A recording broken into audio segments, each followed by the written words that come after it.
way to put the little clippers in the middle of it, or no? That's a personal choice. That is a personal choice. Sam, you're in the shot. Say hi. Oh, hello. If you're going to be there. Well, no. I didn't realize it. You do that, and then you took your face away from the mic. Hello. This is our last daily pod of the 2025 calendar year. You and Ryan are matching. We are. We chose wisely. Let's start the show right now here. DLS Stars Pod. Now.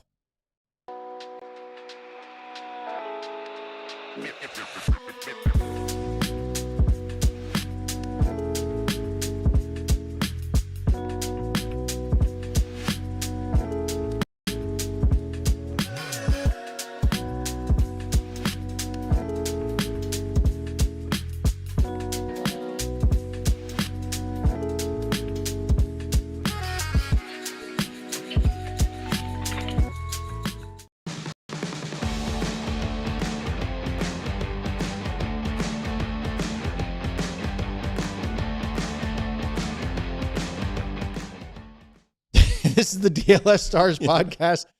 I don't know how he does it, but Sam Nessler always whispers something completely Inappropriate? Yes. Right as we're about to start the show, and it makes me laugh, and then we look like we're not prepared. We aren't, but we are. Alongside Craig Ludwig, Sam Nessler, Sean Shapiro, and our producer, Ryan the Shaft. Are we liking that, Vodders? I think you had a different one today, right? What's the new one? Wasn't it the white shaft? What? No, I might have said shadow. I don't know if I said white shadow. I want to go back to hot chocolate or no. What do you call it? Hot fudge. Well, there was also the sexual. No, well, that was the Coming to America line. Yeah. Chocolate. Before we get into all this nonsense, don't forget that the did. DLS hats are available right now. Mine are arriving today. Are they really? Don't even rub. Oh, that's mean. I swear. Check them out. By AllDLS.com. 4 new styles, along with the Cowboys one, which was the guy the that's first never here gets his hat. How did you? My God. Get them before Luds with his expedited shipping. I ordered it. I don't know. I did order it. I wonder if I'm getting a before rebate. you, but if they ever get here, I wonder if I get money back. I don't think so. Seriously? No, I wouldn't get your hopes up. Well, anyway, yeah, I have no hope right now. They love it when we talk about this on the show. We probably shouldn't, but let's talk about something a little different. We have a big show for you today. We will not have another daily podcast show until 2026. Wishful thinking, because of the jam-packed game schedule, the holidays break, couple actual like holiday days off for the company. We have game, couple holidays, and then it's 2026 already. So this is it. Last one during the day. We have the Shapiro Bowl tomorrow in Detroit. We'll talk about that. And we're going to talk about the Olympics as well, because by the time we have a next daily pod, the rosters will have been announced for the Olympic teams. And we'll get into that projections a little bit later in the show. But right now, this is how infrequent we have a show that's not a pregame, postgame right now, is because I had something from the pregame morning skate availability with Glen Gulutzan. Sam was there, a bunch of other people up in Frisco, because there was a college basketball game on December 13th. It was the Saturday that the Stars played the Florida Panthers. And we talked to Gully for almost 15 minutes. Yeah. And he was in a good mood. He's always seemingly in a good mood, but he was in a particularly chatty mood. He was vibing. And he had a couple things, and I asked him a follow-up, and we have some clips to play for you because it sparked this whole thing. And if you saw the thumbnail, you see Glen Gulutzan is a very different coach than Pete DeBoer. This is not just about tactics and X's and O's and in-game adjustments, because I think they're different in that way too. But this is about man management and style as far as how you run your coaching and player departments as the head coach of an NHL franchise. So let's start with this, because Gully was asked, I think by Sam, about mixing lines and different combos and all the, and here's this answer, and it sparked what inevitably became this whole segment. 2 things. It allows everybody to know, hey, I've got a job to do. I've got to follow the script no matter what line I'm playing with. And 2 is it allows you maybe not to get stale at times. And it can create excitement. And again, it's a balance. You can't do it too much. And again, I thought we've used it well, but it can't go the other way where you got no chemistry. So it's certainly a balancing act. But it is good that they know that they can play that way with with anyone, and when you do have injuries, that's what happens. That's what happens. It's no different. It's no different than if I leave my fourth line out against somebody else's first line, and somebody goes, "Why is he doing that?" It's because at some point that fourth line is going to have to play against the first line at some important juncture of our season. And if I pull them off every time, I'm sending a clear message that I don't trust you, and that's not a good thing for an athlete. Big finish. Yep. That's what got my head going. Wow, he's just different. And I immediately thought of Nils Lundqvist and Pete DeBoer and how he's been used over the previous 3 seasons.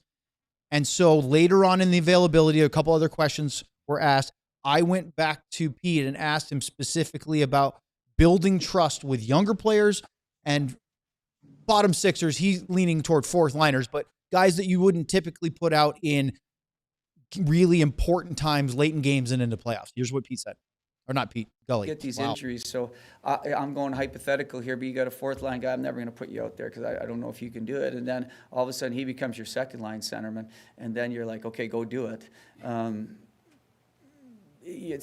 For me, it feels like I'm going to fail the athlete a little bit. I look back to some guy I've watched and been with for a long time, and probably go back to 2011. And you know where I was and what happened, but I remember watching the LA Kings in the Stanley Cup Playoffs, and Darryl Sutter was the coach. He's won 2 Stanley Cups. There's 2 minutes left in the game, and he's got his fourth line out there taking a face-off in the D zone in Game 6 or Game 7 of the Stanley Cup. It just goes to show you, right? He put his trust in his players, and he did that all year. LA's got 2 cups in those 2 years. So I did pick up on that a long time ago. So am I going to do it every night? Am I going to go and do that every night? No, but I'm not going to shy away from it. The players understand, but you also want to give your players confidence to say, hey, go out and get it done. During the summer, Jim Nill fired Pete DeBoer. He hired Glen Gulutzan. They felt that it was time for a change. They had gone to 3 straight Western Conference Finals. They had not gotten past the Vegas Golden Knights the first time, and then the Edmonton Oilers the second and third time. Obviously, we've litigated and gone over Game 5 last year, the pulling of Jake Ottinger, things possibly souring between DeBoer and his players. And then you hear stuff like what Gully says there.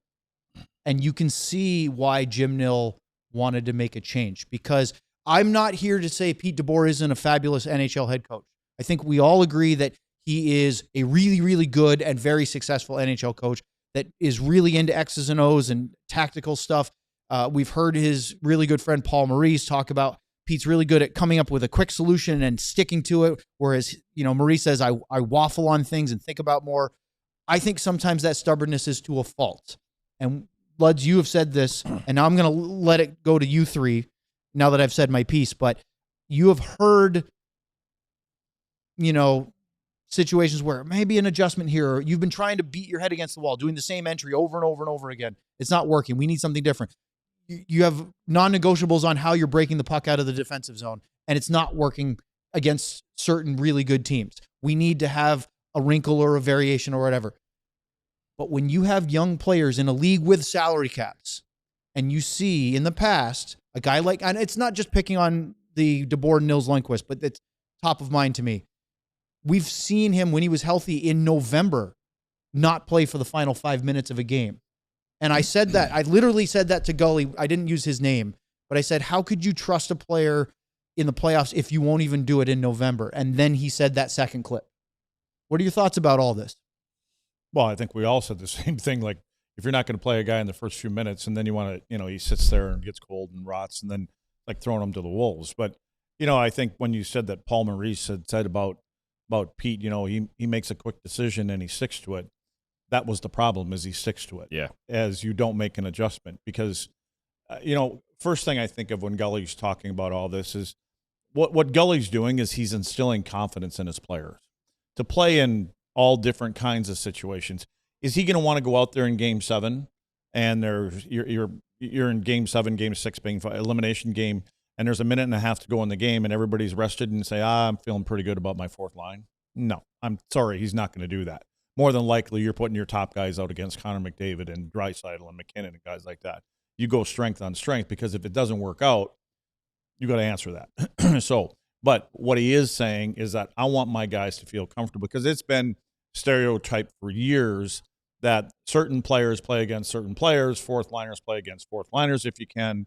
You don't take your top players and put them on the penalty kill because you don't want them to get hurt. Well, that has all kind of changed, and so we're seeing a lot of different change in here. So Gully just seems more, and it's probably an old phrase, he's like a player's coach. Yep. I will listen to you. I will hear you out. You know, with again, I can go back with Hitchcock.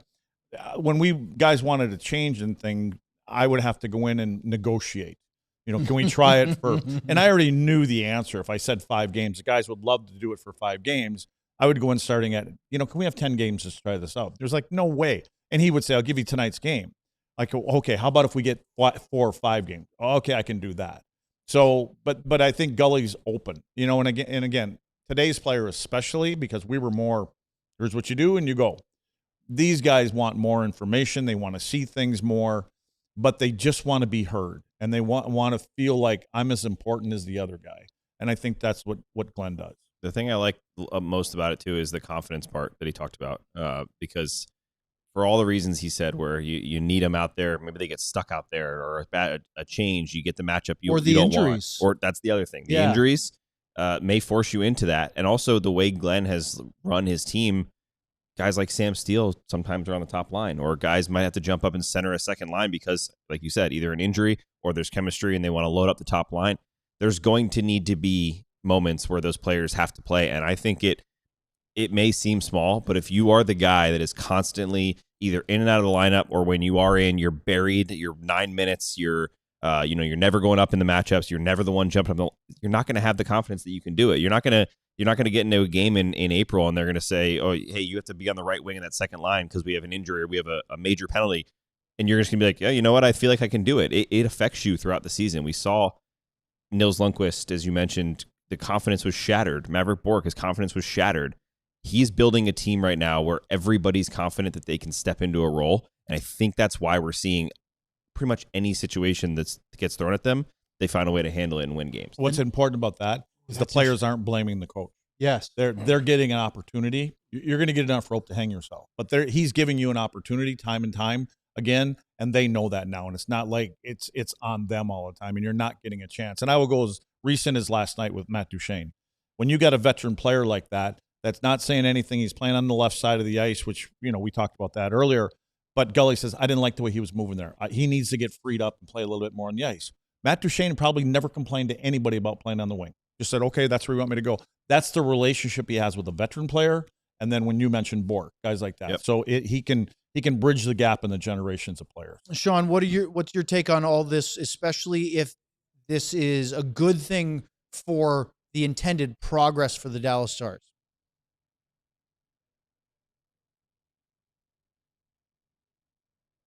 Oh no.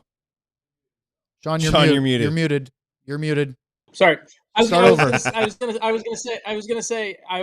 muted for a little bit because I was just listening to Luds and Sam talking. You're both spot on, and I don't want to go and repeat all of that. So I want to bring this thought into the conversation. And I spoke to Jim Nill last week about Glenn and the goalie and what he's been doing this year and what he's seen and everything like that. And one of the things that I couldn't help but think about is what makes people tick and how they work and why they may or may not be more flexible and open to other ideas and things like that. I think Glenn's experience, and Glenn's been very open about it. And when I spoke to him before the season, and I'm sure plan to talk to him tomorrow as well about it, he's been very open about that humbling experience of becoming an assistant coach in the NHL. And when you go after getting that first job as an NHL head coach, and you learn a little bit how and why the machine works and how everyone there works and everything like that. And this is not to say it's bad for Pete on this. I don't want to rip on his career this way, but consider Pete DeBoer has been a head coach at every level since 1995. He has never not been the boss. In the NHL, he has never been an assistant coach. There are very few NHL head coaches that have had that type of path where they have been the head guy, never had to report to anyone else. Pete is one, like even Hitch. Hitch spent 3 years with the Flyers as an assistant before he went to Kalamazoo, before getting the job with Dallas. So Pete's entire life, his entire career in the NHL, and before that when he was with CompuWare and Plymouth, was I am judged, the end result reflects on me and me alone. And I think that's one of the ways that Pete was shaped, and that's what you have to know when you have Pete as a head coach. He is going to wear the brunt of it. And that's why he's going to make his own decisions, because he is, in a selfish way, thinking team Pete DeBoer first, right? Like, that's just the reality of it. Head coaches get the axe quicker than anyone else. And so I think there's a reality of Pete's background and a very different background for Glen Gulutzan, who was an assistant for multiple head coaches, was humbled a bit, and he learned and he saw firsthand, like, you get an opportunity to make mistakes and learn as an assistant coach that you don't as a head coach, right? And no one is gonna, like, right now we're all praising Neil Graham, right? Like, it's very popular. It's a really popular thing right now to be talking about what a great job Neil Graham is doing running the power play and all of that stuff, right? Neil's made some mistakes this year, but because Neil's an assistant coach, it's not like it's not like people like us are going and pointing them out. Any mistake Glenn makes, we're going to go point out because he's the head coach. And I think Gully learned from all of that. And I think there's something that comes from a little bit of handling players and how they need to be handled. I think he's kind of grown with it like Pete hasn't. And I also think there's a little bit of I think that humbleness and understanding also allows him to connect with other people.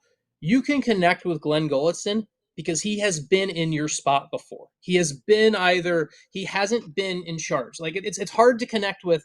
Pete DeBoer has only ever been an NHL head coach. If you try to connect with Pete DeBoer, you can only be an NHL head coach. And if you are, but I think Gully can connect with way more players, and that's been a big thing. So I look at that, and I look at kind of his openness about all of that has knocked down a lot of doors and a lot of, like, barriers to communicate with players. And I know we're going to go to break in a second, but this is no. That was 2 minutes ago. That was 120 seconds ago. I know, but this is, and then I'll let us go. Okay, never mind. I'm going to keep going. The other thing about it that just is, we can carry this over, Sean, is the fact that Glenn treats everyone equal. Glenn understands that Mikko Rantanen, Justin Ritzkovian, and Adam Ernie as people are all equal. Sean, you just do you, dude. Just do you. Yeah, I do. I am. It's the last one of the year. So I'm glad you said that, because I have more and a clip that I want to carry that conversation over. We're going to do that next. Oh, just God. Wild Fork Foods is the perfect spot and a guaranteed must visit this holiday season. But it's not just for the holidays, but if you have that big meal planned, you need to go to Wild Fork Foods. And it's not just for the meat, although they have lots. I mean, literally just about anything you could hope for. Frozen, blast frozen, so it's actually fresher. And boy, do they have the expertise in store to tell you how to thaw, prepare, and enjoy. But I said not just the meat. Why? Because they have incredible sides. They have different types of bread, garlic bread, breadsticks, rolls, and my favorite, dessert. Bit of a sweet tooth here. 9 area DFW locations: Plano, Frisco, North Richland Hills, Flower Mound, Wiley, Addison, Las Colinas, Prosper, which is near me in McKinney, and Louisville. Frozen is fresher at Wild Fork Foods. Check them out at wildforkfoods.com. 9 area DFW locations and some of the best meat you can buy. What kind of dreams did you have when you were a kid? For me, I wanted to be a hockey player. Quickly, I realized that was probably not a reality. But then I had plenty of fun along the way. Started a few of my own websites, companies, and now working here at DLS. So if you want to start your own site, Shopify is where it's at. Shopify is the e-commerce platform behind millions of businesses around the world and 10% of all e-commerce in the US. Guess what? Remember DLS I was just talking about? Shopify powers our awesome store. Do you want to get some hats like Luds, or you want to get some other gear like DLS has? Shopify is how we make it all work so you can get the best gear from DLS. Turn your big business idea into with Shopify on your side. Sign up for your $1 per month trial and start selling today at shopify.com/allcity. That is shopify.com/allcity. All right, Sean, T.O. was right on it. He called you bulldozer because you were just going to stick to your point. I loved it. But you actually make a great point. You mentioned some of the young guys. Ritzkovian, Luds, we were talking about him not coming out of the lineup because of his penalty killing. I was looking today at just this week when we were preparing our 3 stars. Ritzkovian is one of the top 4 forward penalty killers right now as far as minutes used. And that only is being allowed because they're giving him opportunities. Well, this whole conversation then connects to something that Sam asked yesterday, because Nathan Bastian hasn't played in a while. He's been a healthy scratch. Now that they've gotten healthy, he's been the odd man out consistently. And Sam asked, because Sam and Nate are buddies, right? They know each other from New Jersey, and he's got his back, and I appreciate that. But it is an interesting question. Well, I wish Sam was here. Well, he is. He's okay. Here. He's just not here. He was at the presser yesterday morning. This is morning skate yesterday before the Toronto game. Sam asked Gully about how you deal with a prolonged healthy scratch player. Teams who touches power play, and then and now you've got 2 extra forwards. You got carrying 14 forwards, so it gets tougher. I would say the answer to that question is I just make sure I stay in communication with them and just say, hey, when there's a chance we'll get you in, but there might be some of these prolonged, absences from playing. So the best thing in my experience is just making sure you're talking with the athlete and keeping them going, and then servicing them on the ice. So when they do come in, they're ready to go. And I couldn't help but think about you talked to him first last year, and then I went to him and I had the exact same conversation. A very disgruntled and frustrated Brandon Smith last spring saying, Pete never talked to me. I only talked to Alain Nasruddin. And that's the exact opposite of what we're hearing with Glen Gulutzan. Yeah, and he was super honest about it, right? Because he had already been through the ringer last year, Smith. He knew that, this probably wasn't going to be something he was going to re-sign here or anything like that. And he straight up just said, like, look, he didn't say lie, but he's saying Pete says he talks to me, or Pete says, what was Pete's words? He said, veterans like that, sometimes they don't want to be talked to. And Brendan Smith just kind of like laughed at that, like you just did, and was like, that's kind of a cop-out way of getting around this situation. But in reality, Pete didn't seem to think that much about the low end of the totem pole in terms of communication, in terms of how are they feeling today, in terms of how do we keep him on pace and in the right mindset for when we do need him. We just talked about Nils, we talked about Bork. Once you were buried, you were buried in a lot of different ways. And the decision was made and stuck to. And that goes honestly back to what Sean was talking about before, right? He'd never been an assistant coach at the NHL level.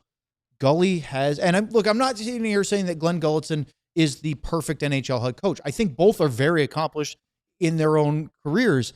I'm just telling you that I've seen coaches do it both ways. And the ones that don't have those communication skills, especially as Lud said, at this day and age, this type of player, right? In the 80s and 90s and early 2000s, those players, you could say, do this, and they would do it more often than not without any questions, or they just run through that wall. Yeah, that's what you asked me to do. It boils down to relationships. Yeah. And so I never knew what Sean talked about, that he's never been an assistant coach. And so he never learned how to have those conversations with the players that are being sat out, because generally, and if you go back years, it'll be like, hey, go talk to him and figure out what's going on with him, and then tell me what he said. And so, I'm sure that there's always going to be the exception to the rule, coaches that did want to get involved. But for the most part, your assistants always have to do the unfavorable things, have the tough conversations, go up to the player and tell him he's not in the lineup tomorrow. And as a player, even back in the day, you'd be like, why doesn't that guy tell me? Why doesn't the head guy tell me why I'm not in the lineup? So, it makes sense that's kind of what your shell is. And I think from Gully's standpoint, how many of those conversations over his career has he had to have? And now he understands how the players felt not getting heard from the head guy. And so he's doing something about that. And again, I think the biggest thing that stands out to me, what Gully is, he's just being honest with you. Yep.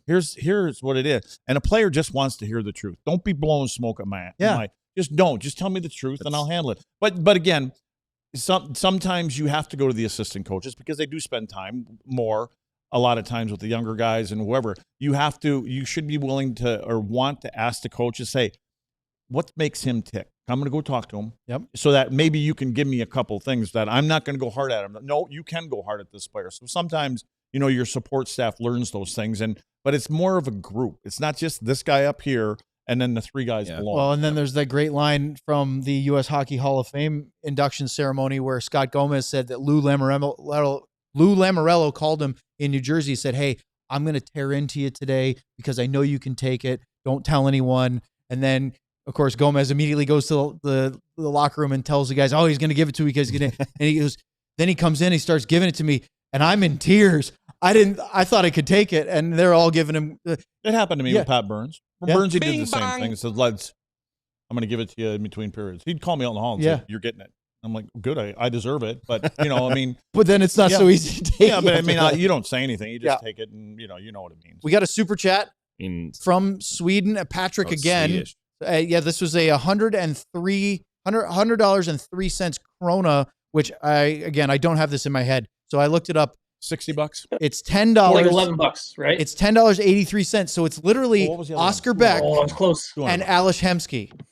And Patrick says DeBoer is more of a modern hockey coach. Gully is more flexible and lets his players play their game offensively. Sean, to carry over this part of it of the healthy scratches, it all comes back to man management in my mind. It's a different approach, the Gulutzan to DeBoer, but I really think that with a team that's established like this, that might be something that helps make a huge difference, especially you have this pile of injuries early. Now, look, again, they're going to be judged by whether or not they succeed in the playoffs, right? They could win the President's Trophy. It won't matter if they don't win the Stanley Cup or get to at least the final and really compete.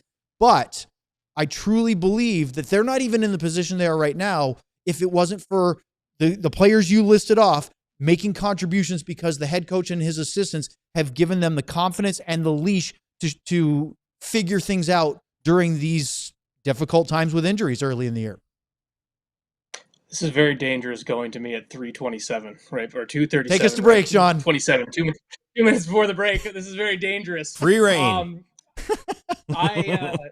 Bulldoze it. It's funny because it's funny because Paul Maurice and Pete DeBoer are obviously close, and the only time that Pete was ever an assistant coach was when he was when he was Paul Maurice's assistant as a law school student back with the old Detroit Junior Red Wings when they played a long, long time ago, and Pete was going to school in Windsor.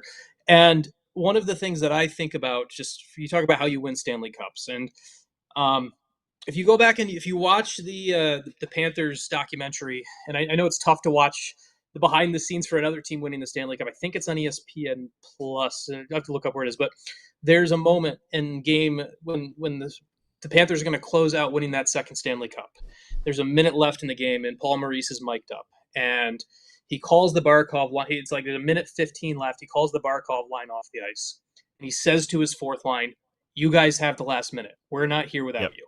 And he sends, and Maurice sends out the Panthers' fourth line for the final minute of for when the buzzer goes, the gloves go in the air, everything like that. It's not Barkov, it's not Tkachuk, it's not Reinhart, it's Mackie Samasevich who is on the ice when the Panthers officially win the cup to be repeat title. That to me speaks so many volumes about when you're talking about team and managing things and understanding.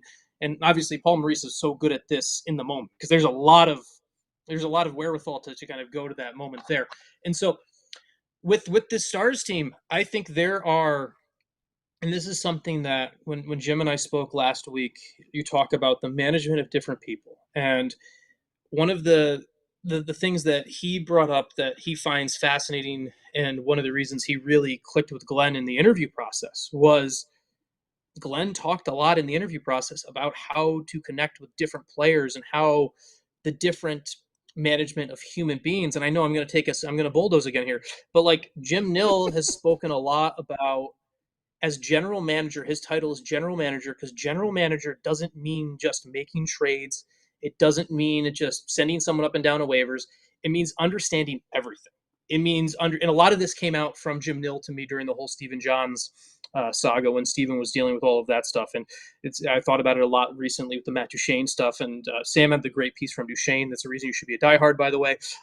And then I wrote something on this last week as well, where the way Jim handles things, he understands that they're getting on the team plane with 25 different life stories, 25 different people who are dealing with something away from the rink that might be positive or negative one way or the other.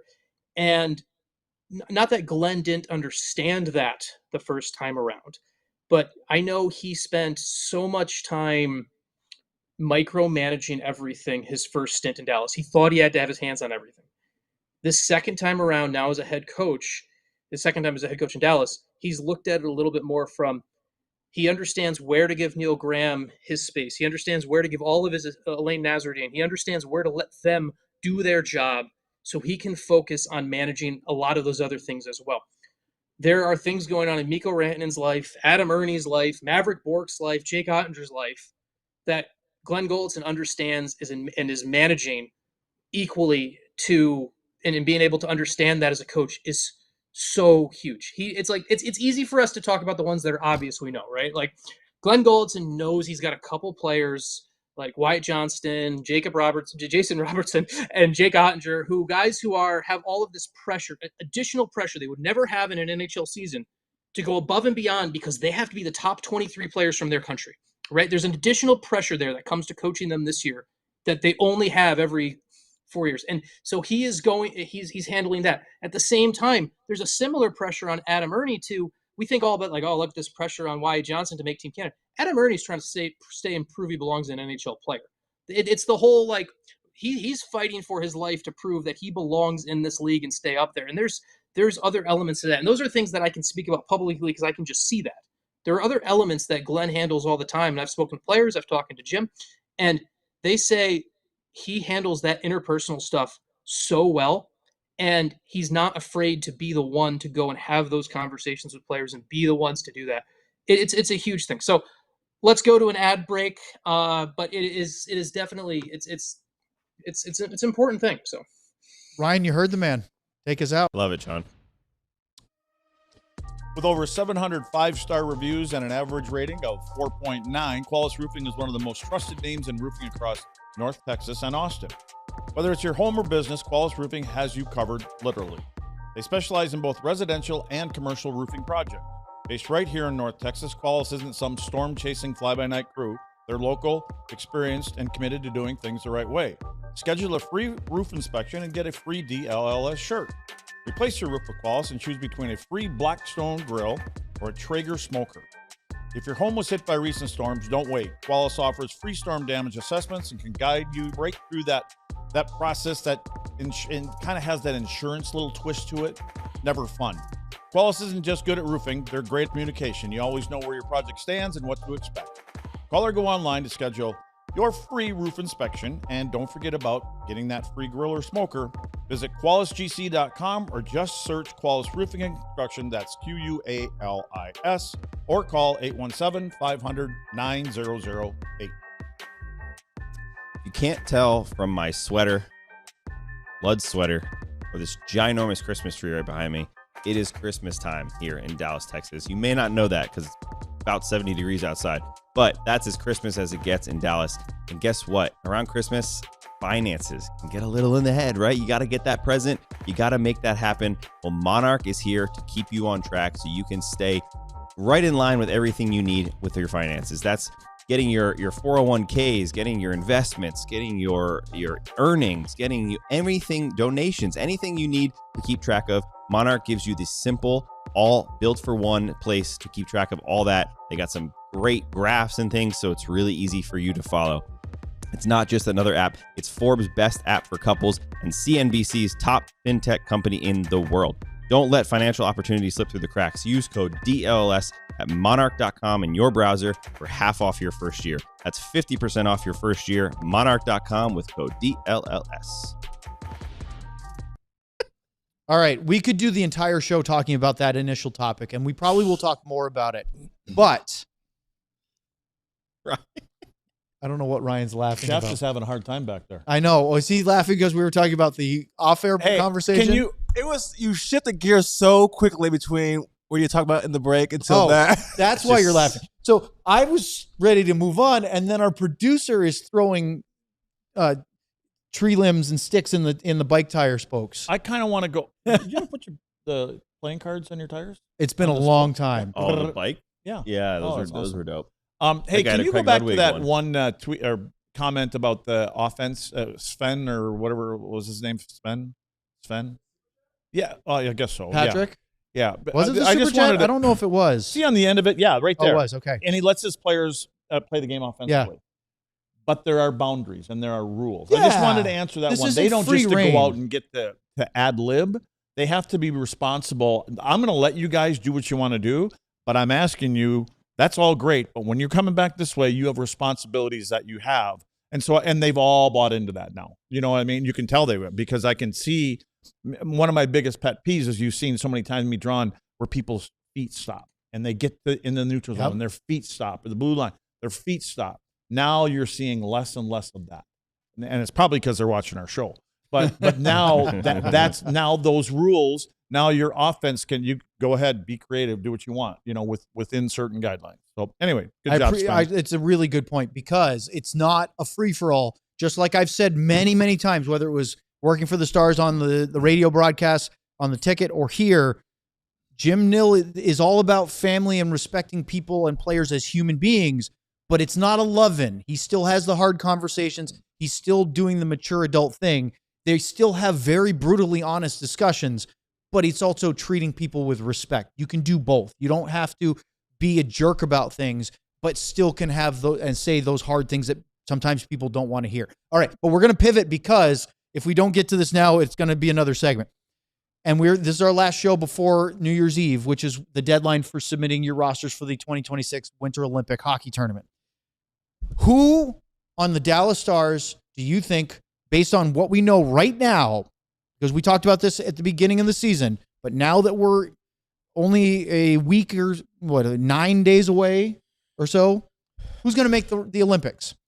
I believe that there are 6 locks guaranteed. I think there are 2 probables, a maybe, a couple of wild goose chases, and then 2 that would absolutely do it, except for either for political or for federation rules. Those players and teams are not participating. And if you're curious, Ilya Lyubushkin would probably be on the Russian team because they don't have a ton of NHL defensemen, but Russia is banned from the Olympics and most international competition. And then Liam Bichsel is suspended by Switzerland. Those guys would be in, because we said there could be as many as 10 Stars players in the Olympics back in the summer. Now, we know Bichsel won't, and Russia's still banned. So those 2 are out. Do you guys want to hear my 6 that are locks, or do you want to keep? Do you want to? Okay. Radek Faksa will play for Czechia, no doubt. Right? They're not a deep forward group. There's some great players. He will be on that team. The Finns, all 4 of them: Mikko Rantanen, Miro Heiskanen, and Esa Lindell, Roope Hintz. I believe that is it. Mikko and Miro are already named. Yeah. Is Esa on that or not yet? I don't remember now. No, it doesn't matter. He's going to be on the team. 3 of the first 4, I think. I thought Esa was named already. I know Roope wasn't. I know that. Roope was not. Yeah. Right. So, but I think the other 3, and Roope will be on that team. The forward. And then Jake Ottinger will be on Team USA. The question of will he be the starter, will be the Connor Hellebuyck backup. That's up in the air still, but he will definitely be on that team. Those are my 6. All right, so let's go to the question marks. Jason Robertson. Does Jason Robertson make Team USA? For me, yes. He does now. Why? I think he's getting a little bit more of what Billy Guerin will want to see. And again, I think he's done enough, and I think he's shown that he's willing to play and add things to his game. You're seeing him back check. You're seeing him get a little more involved physically at times and going to the front of the net and all them little kind of things. But he's trying not to be just known as a goal scorer, which I think is what a concern would be, because they go, well, we have some goal scorers. I think he's in.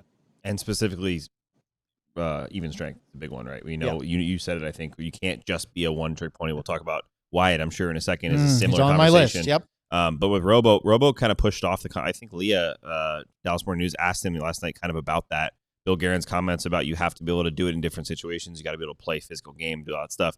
He kind of pushed that off, but I've personally seen that trend from him.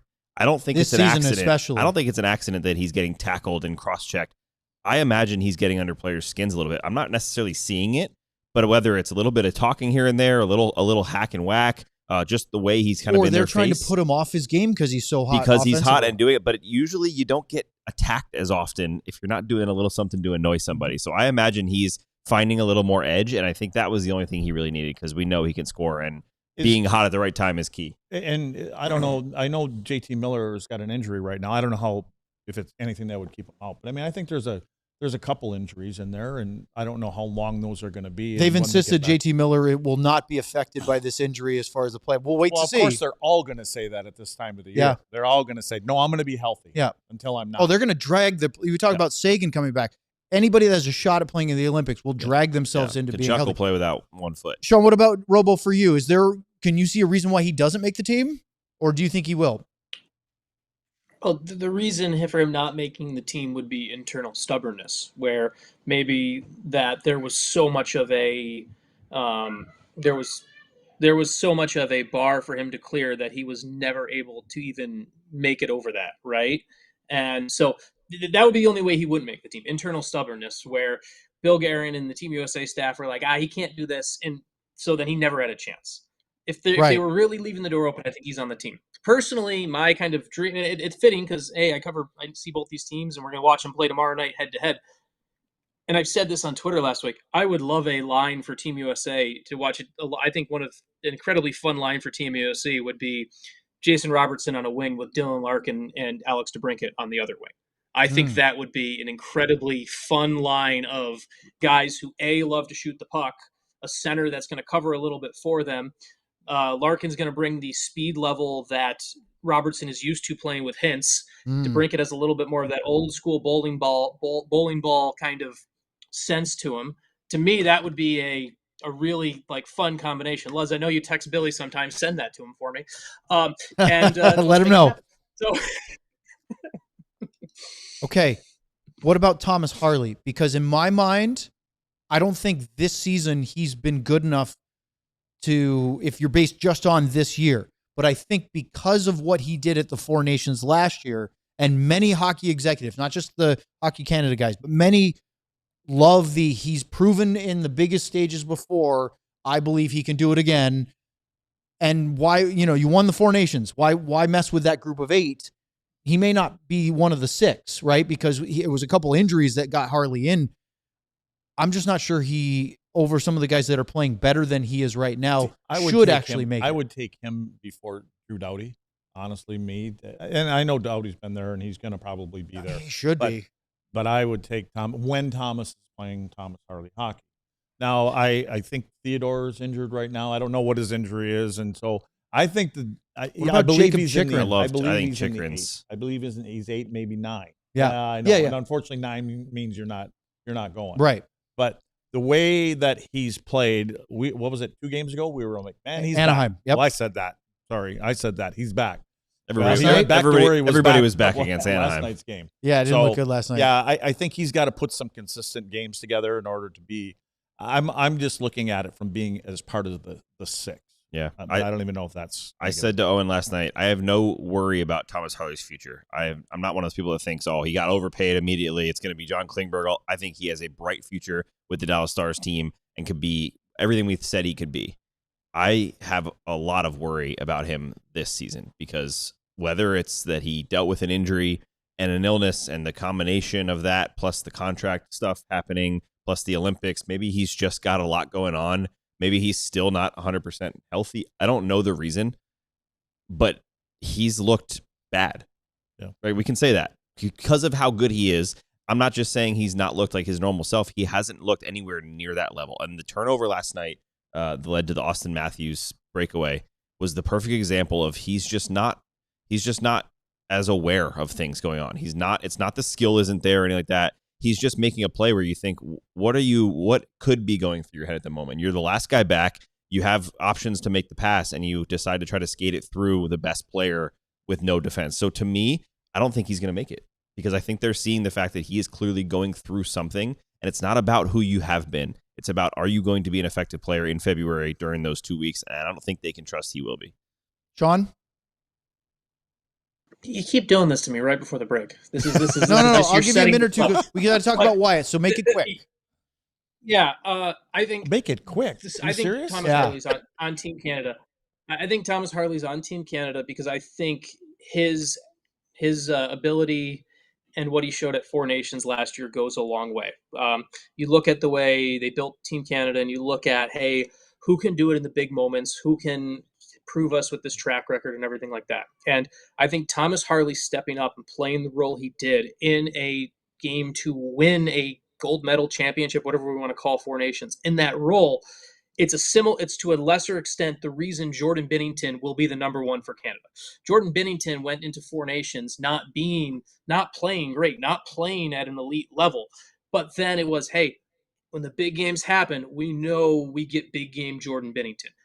I think Thomas Harley, in the minds of Hockey Canada, and I've spoken to, and on top of that, you've got a lot of people who are on that staff who love Thomas Harley game. Obviously, Jim Nill is an assistant GM, an AGM on that team, but Misha Donskov, former Stars assistant coach, is now working with Hockey Canada as well, as a huge Thomas Harley believer and everything like that. You got a lot of people in Thomas Harley's camp, and so many people in Hockey Canada were so impressed with his ability to go from potentially being on a flight to, I know it was some tropical destination, and instead showed up, played like he did in crucial games at Four Nations.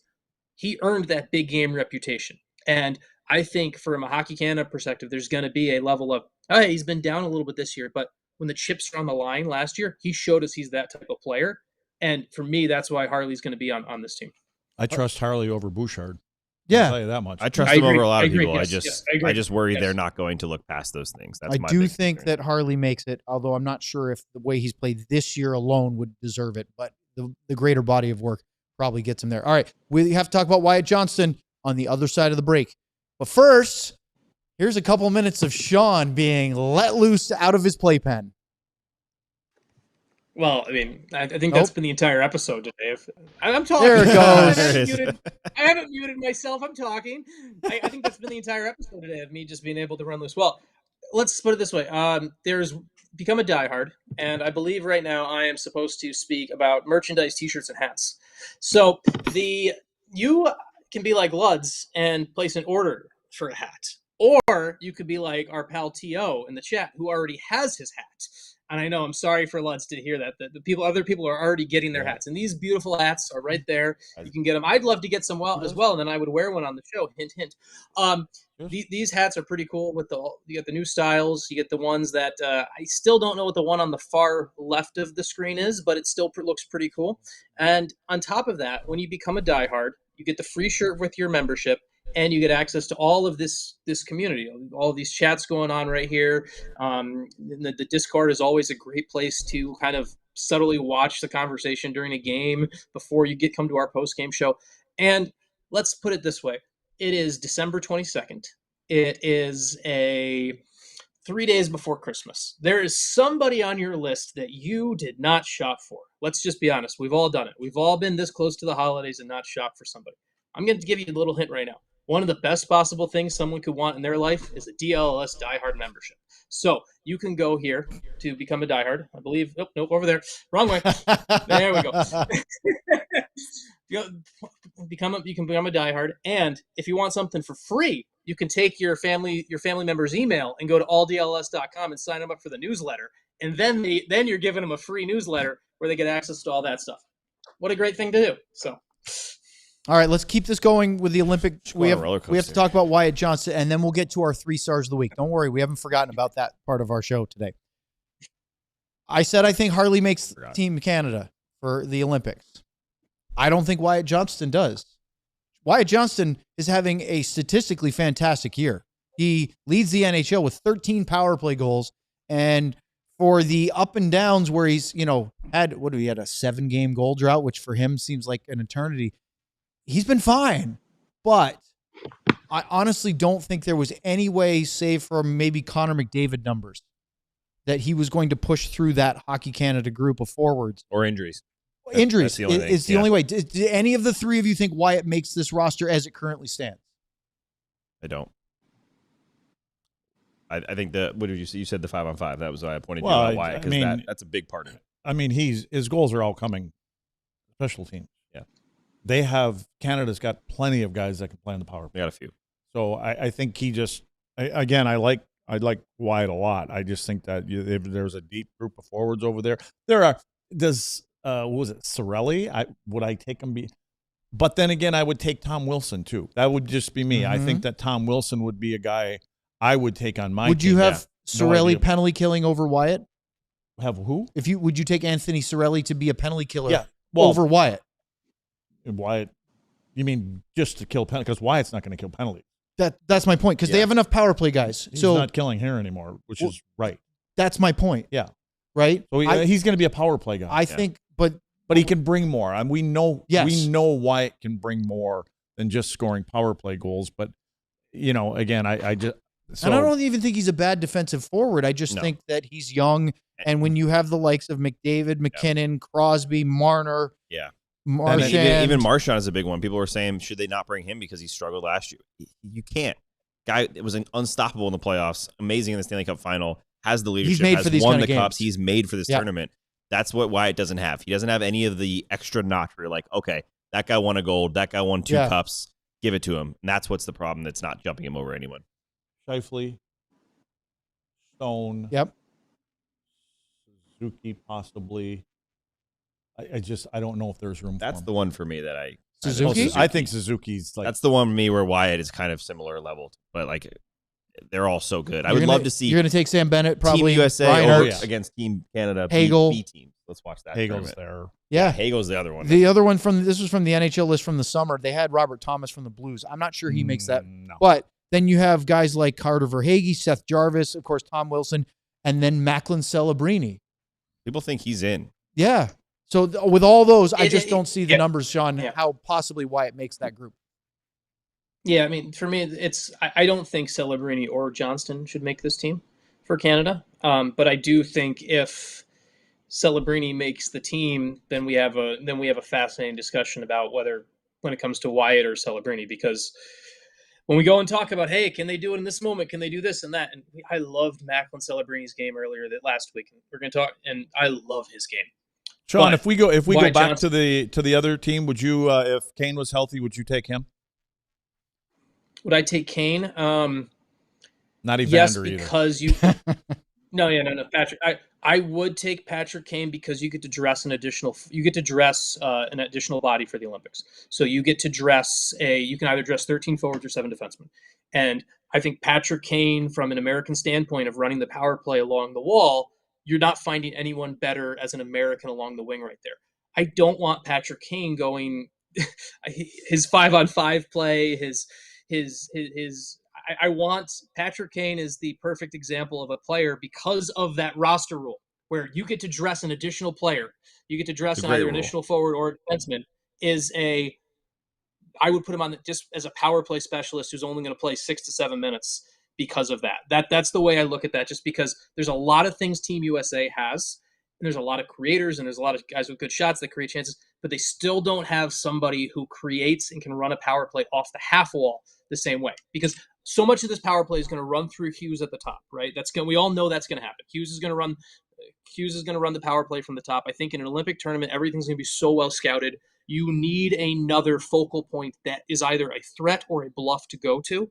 And I think Kane adds that in this. And on top of that, just from a perspective of it comes into play all the time.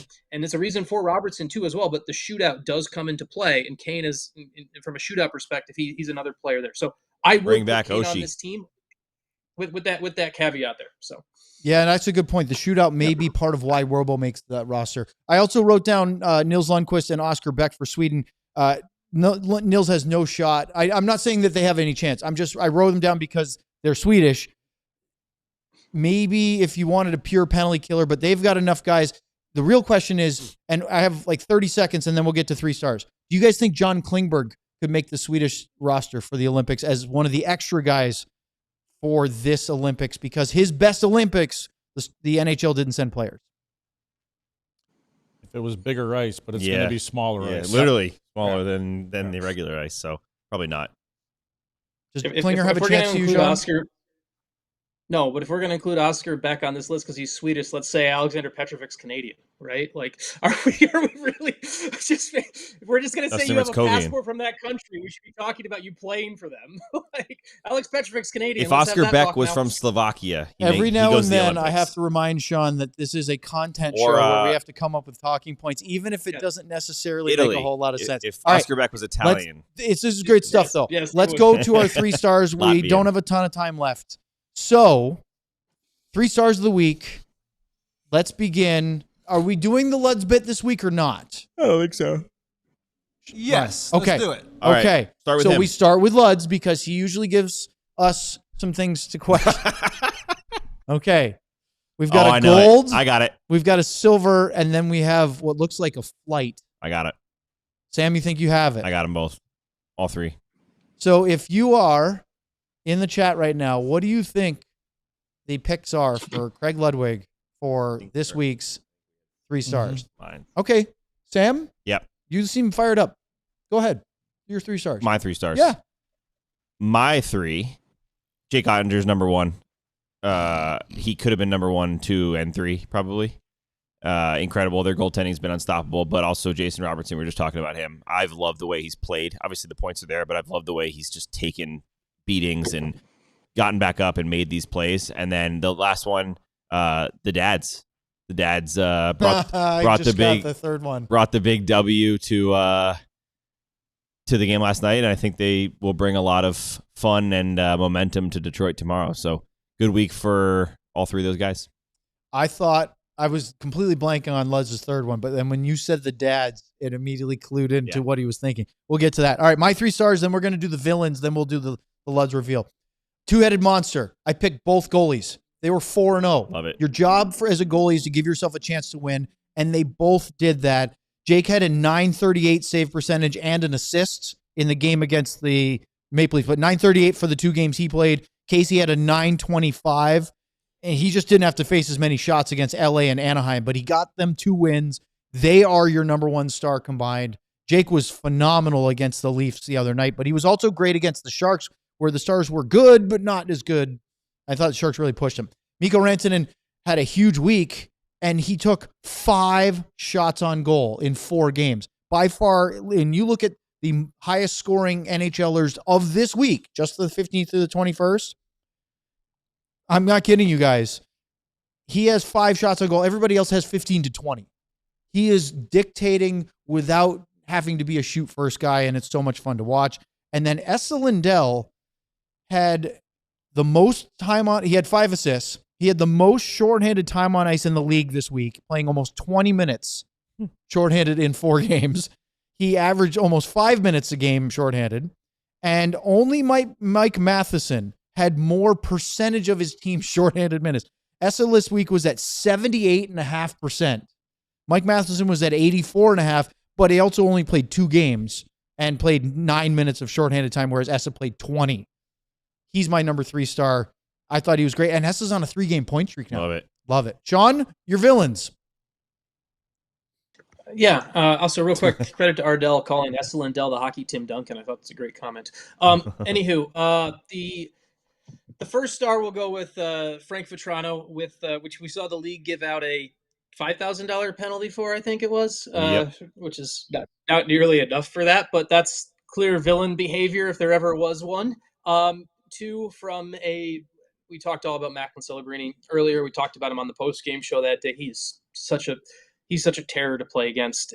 He's one of the reasons that team, you look at San Jose and you look at where they're going and you're like, they're going to build around him. And then we go to the star shot count because it is the shot count is lying to you. And I have more data to back this up. If Ryan will go to the next one for me, I have. We have it for you because there is, and everyone we always hear, oh my God, they're getting outshot. Let's see them win the shot battle and everything like that. The Stars this season, when getting outshot, they're 14-4-4. Last season, they were 28-12-5 when they got outshot. Year before, 17-6-4. Following season before that, 15-10-8. I'm saying these out loud for our listeners who can't see the audio graphic. In the NHL combined this season, teams getting outshot are 290, 186, and 70. So if you are going and complaining and saying, oh my gosh, they're getting outshot, what's wrong? It is the common thing in the NHL right now. Teams lose the shot battle, tend to win games. There tends to be, it's more about the quality chances over the quantity. There's so many shot battles changes that there's score effects in the third period where a team is up 4-2, and the Stars have been up a lot, where the team is up, and all of a sudden they get outshot by 4 or 5 in the third period because they're not worried about the quantity. So that's why the third villain of this week is overly worrying about shot counts. Don't do it. It's more about the quality than anything. So, hey, Sean, I would like them to have more than 8 shots in 40 minutes. Here's my question. Yes. Because we ranted about this when ESPN came back into the fold, and NBC lost the broadcast rights, and we had TNT and now ESPN both doing it in the U.S. broadcast rights for national games, and they didn't have shot counters on their score bug to start. They've since added them. Is that now the wrong stat? It should be on score bug. Should we have scoring chances, high dangers, or expected goals on the score bug instead of shots? You shouldn't have expected goals because that's I don't think a general a new fan can come in and pick that up. But scoring chances, I think, is simple enough. If you were to go scoring chances, and you can define, and whether it's you're using an official NHL stat or if you're using one from your own stat keeper, I think that is a better. You step into the moment and find out the flow of the game than the actual pure shot number. So, all right, Luds. It's your turn. What? You have to do your big reveal. Can we guess it? I mean, first of all, let's put the initial screen back up. Sam? I think it's Jake Ottinger, and the dad who was making everyone take shots in the locker room. It took me a minute to Allegedly. realize that looks like a shot glass. Yes. Allegedly. We're working on it. I did have his picture. The dad. There's Paul. Paul, I love it. Oh my God, that's amazing. Allegedly. Yes, we don't know for sure that it was Mr. So Saban. in a way, Sean, Sam, and Luds all had shots as By the way, third star. That is not a current picture, okay? Because when I found it, he's sitting next to about a 12-year-old Tyler Seguin or 13-year-old Tyler Seguin. So, again, allegedly, just making sure everybody understands that. That's what Sam is reporting. Luds, would you like to defend your picking of Jake Ottinger for both the first and second stars? His first thing was all three. No. Here's the problem. Can we pull this up again? Let's pull up the 2 otters. First off, I was going to go with all 3 otters, right? And then, so what happened was, as you can see, I got the red, white, and blue on there, right? Yep. The gold, the silver. I had the bronze on there originally. I had all 3 of them, but unfortunately, the red, white, and blue one came out some other country's color. Oh, no. I couldn't. AI you're using? And I put it up there, and so I went back onto what's it called, Grok or whatever it is. Yeah, I knew it was AI. To put the right one on there. And you know what ribbons. Grok told me? I'm out of pictures, $490 to upgrade it for the year. So I thought there ain't no way in hell I'm paying $490 to put a red, white, and blue banner. That's a lot of photos. We are done with Lud's for pictures the year he's to out get of more pictures. And it says you're out of pictures. Okay, Ryan. I believe Luds versus AI is the next Tron movie. Get Jeff Bridges to play the fact Luds. that you're using it is wait, where's I Love Lucy? Gift me that. What, who's I Love Misty. I love Misty. Same thing. Misty, Lucy, whatever. I love it. That is so me great. A Grok pass. All right, we got to get him into his company email. We got to get him on the Slack channel, and we got to get him at least a new AI engine so we can keep getting the 3 stars images and maybe some I Love Lucy references. It's beautiful. Lucy. There you have it, folks. Our 3 stars of the week. Oh, and Ryan, you've got the NHL 3 stars. I don't even know who they are yet. It's McDavid. Of course it is. Allmark and Werenski. Interesting. Well, the Sens are starting to win. McDavid had the most points. Draisaitl had the second. He didn't have any goals. He had 9 assists, but they didn't pick him. And Werenski's been pretty good lately for the Blue Jackets, who just added Mason Marchment. Should I throw in one grenade as we leave? Hurry up. I got alumni parties tonight. Sean, would you have made the deal that Columbus did to reacquire Mason Marchment if you were Jim Nill? No. Why? I wouldn't have given up better picks. I would have had to make my asset pool weaker. I would have undone the trade completely. Can we just fade the block right Bing now? bong. We got a super chat. I knew it. Trade. Jamie Alexis style, yes. I wouldn't have given up a better asset like Columbus did. So. What do we got? Marshall First, a super chat Oh, no. of Wow. Oh, we have two of them. We have a Masterton and a 99 Cup year. Marshall second headed home. He, his fiance, and I will be at Saturday's game. They're playing Chicago at the AAC. 4 rows off the glass. Can't wait. Go Stars and wish you boys and all the DLS family a very Merry Christmas and Happy New Year. Safe travels all. Thank you, Marshall First. Merry Christmas. And then Marshall Second got in there with a Hayskin and 99 Cup year. That's an awesome surprise. Thanks, Dad. Can't wait to see you and cheer on the Stars together. How about that? Finding out on the show. Oh, I just put that together. That is incredible. Thank you, Marshall Second. And then Ardell with a Ludwig, an earworm Luds request, the metal one, please. So for Craig Ludwig, Sam Nessler, Sean Shapiro, our producer, Ryan Hot Chocolate Waters, whatever. I'm Owen Newkirk. Ryan, play us out. I am dangerous. I can't see who is that. Oh, Get that out of the way. I need to see it, Ryan. What is it? I can't see what it is. What is it? What's going on? Oh, it's just Sean.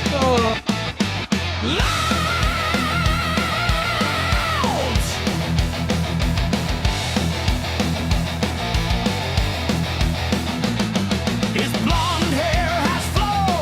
His shin pads were wide. Even Vinnie Paul would say that he's a swell guy. Luds. We love our Luds.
City like the mayor.